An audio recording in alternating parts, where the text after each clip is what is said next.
Hey guys, in celebration of episode 600 of the Trading Coach podcast, we're going to hop in the time machine and I'm going to go back and share with you a throwback episode that I've never released. This episode is from 2018, and in re-listening to it, I'm kind of mad that I didn't release it because there's some pretty good lessons in it. So thank you for taking the time to listen. Cheers to another 600 episodes, and I hope you guys enjoy. Yeah, that 5 to 10% drop off is real, and that's a normal drop off. If you have got some psychological issues, that drop off is going to be even more. But always expect 5 to 10% less, and that's spreads and commissions as well. That's a combination of two, right? Whatever your monetary figure is, you're gonna pay some to your broker. Not all of your pairs are going to convert the same way, so usually I say like 10 to 15%, but take 5 to 10%. Market conditions, no, not so much. Not so much market conditions. If you've tested the right way, you've tested throughout different market conditions. So the change in market conditions, even though we never know what they're going to be, it's going to be taken into account throughout your entire testing. Market conditions will be an issue for people that don't test enough. I spoke to a trader this morning who said, yeah, these results were awesome. I tested from 2017 to now and made 64%. Well, you never know if next year the market's going to be the same as this year. So it could have made 64% during these specific market conditions. It may make negative 64% under next year's market conditions. So that we don't know. That's why it's important to test as much as you can. Very important. Because market conditions will change. If there's one thing I learned as a trader, I came with the mindset of that, if I find something that works in my back testing, it's going to work the exact same way forever. Harsh reality is that's not true. The harsh reality is it's not true. And for you guys that trade advanced pattern formations, if you've noticed over the last probably what year is this? What are we in? 2018. If you compare the results of advanced pattern formations, I would say from maybe 2010 to 2014, that 4-year period, to 2014 to 2018, I think you're going to see a drastic difference in results. And maybe some of you guys have that have done testing, but that 4-year period was much different than this recent 4-year period. And that 4-year period was much better than this recent 4-year period. And again, you guys have probably seen that if you've done your testing. And that's bigger picture. It goes pair by pair as well. Dollar Canada right now is probably one of the worst. I don't know recently, but again, over the last couple of years, probably one of the worst performing pairs with pattern formations.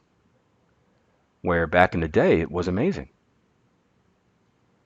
Aussie Canada over the last couple of years has been fantastic with pattern formations. Not a lot of opportunities this year, but fantastic. That wasn't the case when I first started trading. Conditions change. What is the reason for this? Market conditions. Markets change. Ask yourself this, right? When do patterns perform best? In trending markets or consolidating markets? Consolidating markets, right? So if you have market conditions where they're more trending or you see more sporadic movement, patterns are going to perform worse. And it's the same thing for trend continuation traders. If you were a trend continuation trader in 2009, I think it was 2009, 2010, where the euro just went straight up and straight down, and a lot of pairs were doing that as well, you're making a killing. You look at the last 2 years, last 3 years in the euro dollar from 2015, we've been in consolidation for 3 years. We finally broke out late last year, I think it was. We went sideways for 2 years on the euro. Probably not good for a trend continuation trader, a directional trader.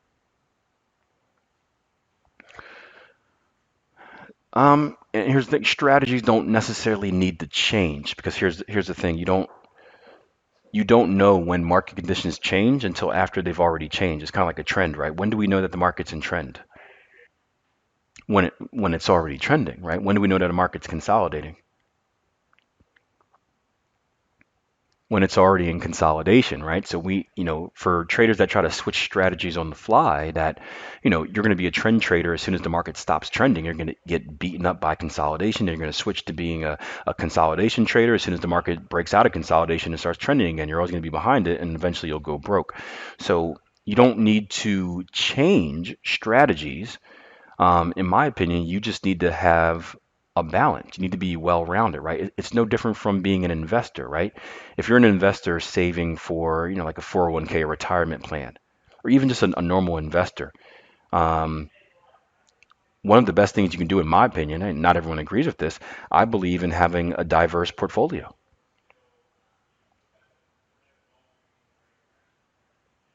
right? You have a diverse portfolio. That way, when one thing goes up, something else goes down. So taking that back to trading, have multiple strategies. Have strategies that can take advantage of trending opportunities, trending markets. Have strategies that can take advantage of consolidating markets. September used to be a month that, for probably about 3, 4 years, used to just destroy me. Used to bend me over and spank me every single year. Because historically, September is a high volatility month, a very directional month. It's traders come back from the summer, right? They see that the markets aren't where they think it should be, right? It's kind of like parents that leave the kids at home for a weekend, right? Maybe the kids don't wreck the place, but like stuff is in the wrong spot, and they start cleaning up. They start saying, okay, well, the euro dollar, that's undervalued, so let's do this. All right, the pound dollar, that's overvalued, let's do that. And you start seeing big directional moves because everyone's kind of getting the markets back to where they want it. So it's a very directional month. As a counter trend trader and a pattern trader years ago, I would just get destroyed. Because guess what doesn't perform good during directional movement? Yep. So one of the adjustments that I made in my trading was I started implementing more trend continuation type trades, really just to hedge out that month. So what happens is this, right? When the markets are directional, my counter trend trades are getting beat out the water, but my trend continuation trades are performing well. When the market's in consolidation, my strategies to take advantage of consolidation are performing well, and my trend continuation strategies aren't performing well at all. And it's a natural hedge, right? And if you're doing this with good risk reward and good risk management, then again, losses shouldn't losses shouldn't take away from your wins. It should be the opposite. Wins should actually make up for your losses. So I can have one losing trade on a counter trend trade, but I have a small risk and I take my medicine and but I catch a big trend continuation trade that makes up for 3 times that initial risk. One winner, one loser. But I'm on the upside. Quan says, but as a new trader, couldn't it be overwhelming to try and have multiple strategies? Yes, and I advise you start with one. I advise you start with one strategy. Start with one, master one.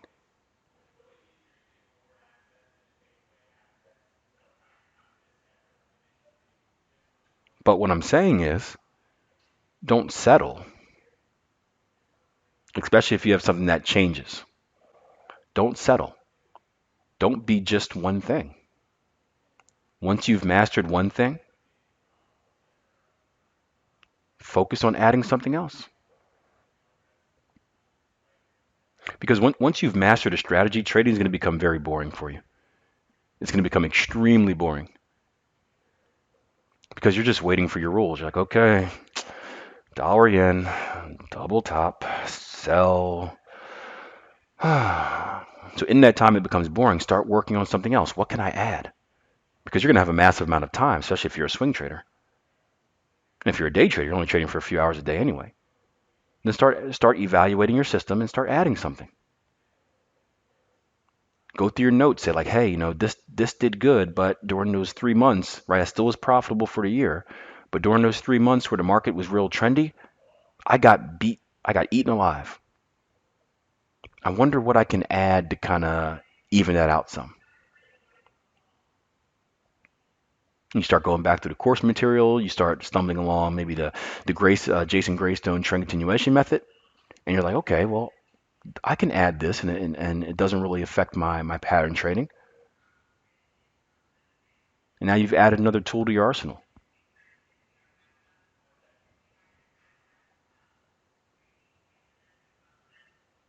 So I'm not saying you can't be good with one strategy. I'm not saying that if you have one strategy, everything will eventually fail. No, you could be very successful with a single strategy. But as a trader, you do need to understand that market conditions will change, and your one strategy may not work the same forever. There may be a year where pattern trades just destroy you, but the next year they may come back and be fine. It's like any other drawdown.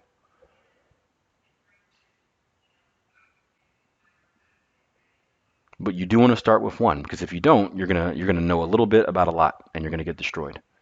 So start with one, but just be open to adjusting, adding, and continuing to grow as a trader. Make sense? Yeah, I started off. Look, the first thing I traded once I went on my path of becoming my final restart. I restarted a lot as a trader because I would be bad. I'd be like, I'm restarting, fresh start, and like throw everything away and block out the rest from my mind. On my last restart as a trader, I started with a single strategy, Gartley pattern. I traded one thing. That's all. Only traded Gartleys. That's all.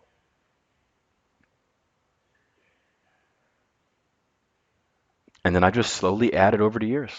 Gartleys, Gartleys and bats, Gartleys, bats and ciphers, CTS, trend continuation, this, that, right? Slowly add. Slowly add.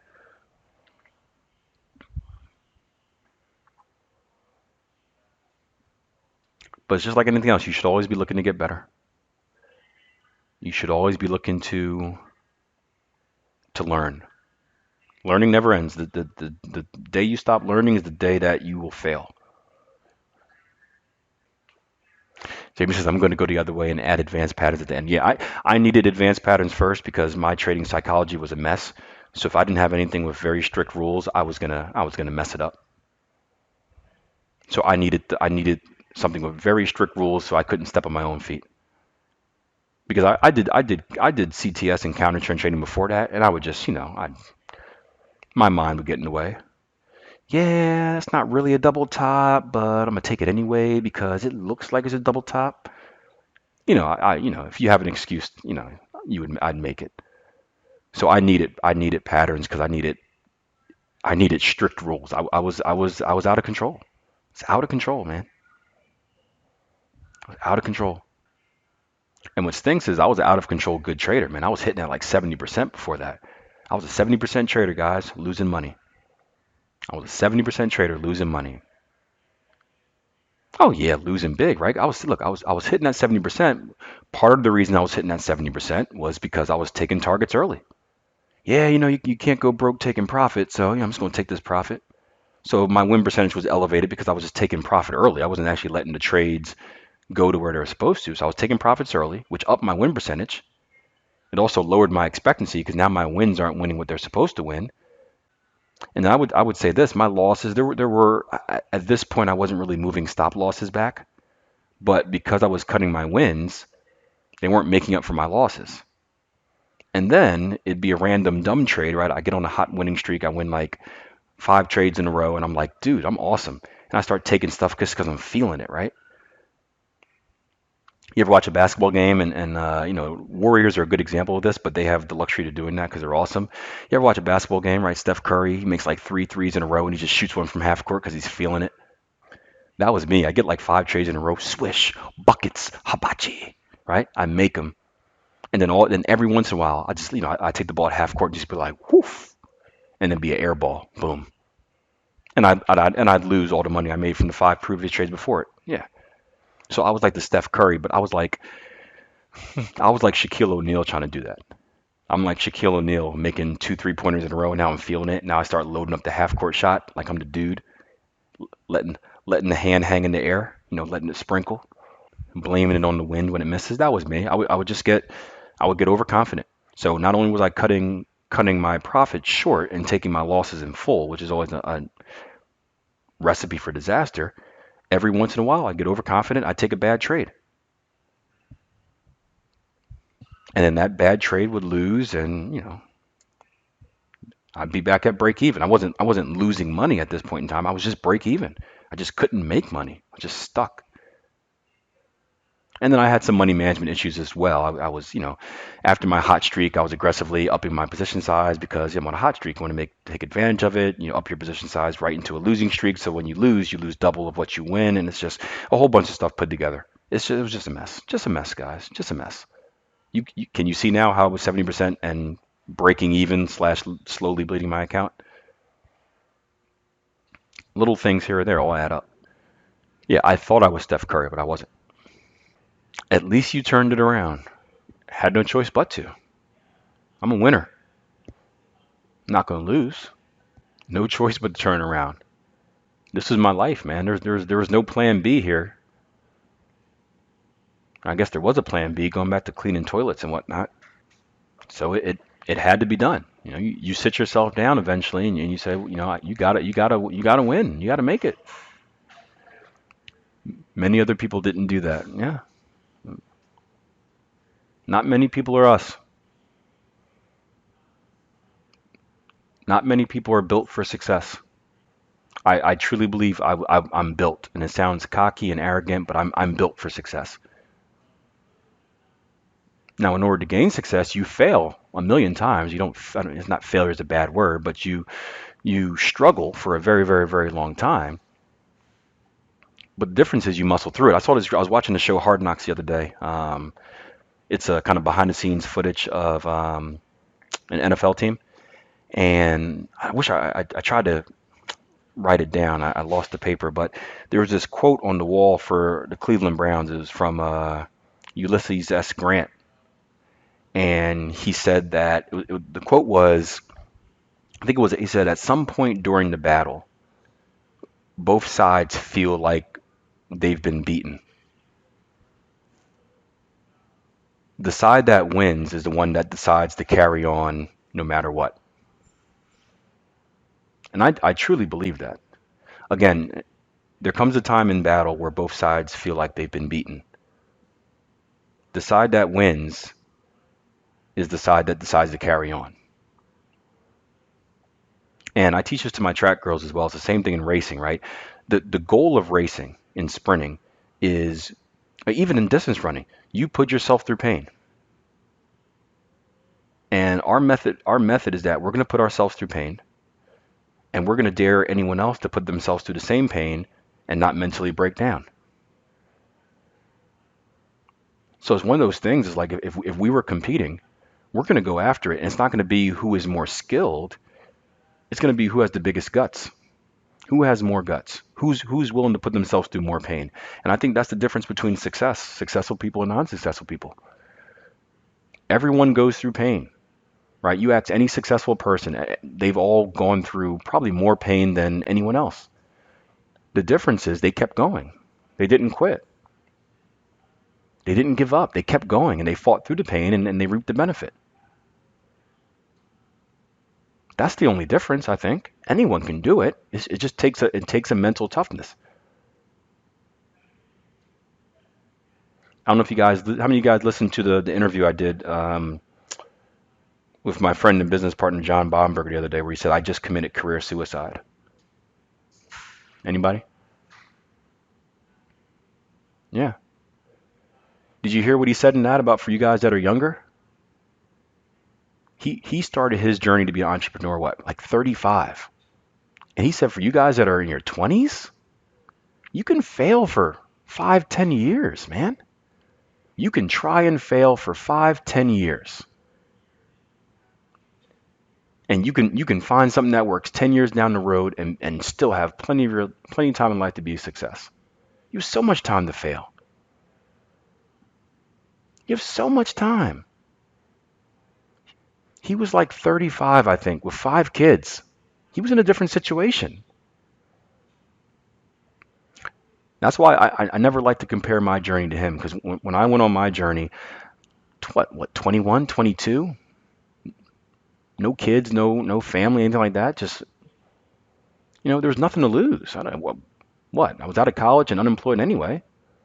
Nothing to lose. Who cares, right? If I failed, nothing really changes in my life. There was so much risk in what he did. He was the only one working, guys. 5 kids. He had everything to lose, man. You can't just do stuff like that. Who does that? And he was big. Said, for you guys that are young, you have no idea, man. Just keep trying. So what if it takes you 5 years? It takes you from 25 to 30 to become successful. You've got from 30 to 90. You got 60 more years to live. 5, 60, 5, 60. Just don't give up. Let everyone else around you give up. You keep going. You just got to outlast them. Just keep pushing. It will come. Success does come. If you're doing things the right way, you will be successful. I firmly believe in that. If you do things the right way, you will be successful. The only question is when. And if you're willing to be patient and just continue to try and get a little bit better, Kaizen philosophy, and you don't need that instant gratification, you don't need to be a massive success a year down the road, you're going to be fine.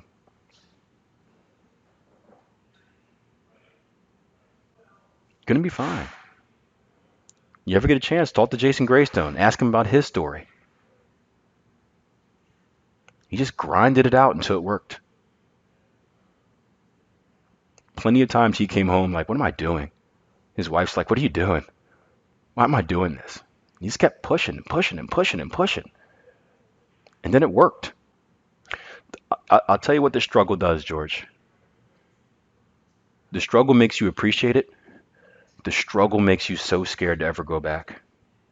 When you know what it took, it's like, imagine you're climbing this hill of success and you know what it took to climb that hill. Do you ever want to go back to the bottom? I'm scared crapless to go back to the bottom. That's what keeps me motivated. I am so scared to fail. I don't know what I would do. And the older I get, right? The older I get, and I've never had aside from the internship I told you about yesterday, I've never had a real job. I'm 32, 3 now. When I get to 40, do you think I can go back and re-enter the job force in like a career? The workforce in like a career? With no experience? Or are they going to hire some young guy out of college they can get for cheap? I don't have another option. That's what scares me. If I fail at this, what am I going to do? Seriously.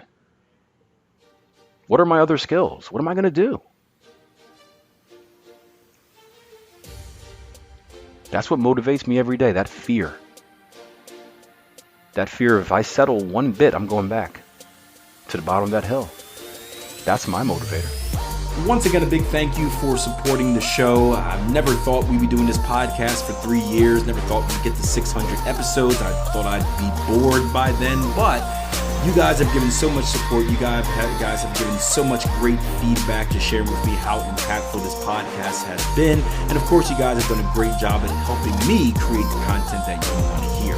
So cheers to another 600 episodes. I'm excited about what the future holds as I continue to grow and continue to educate you guys out there. And until next time, plan your trade your plan. Take care.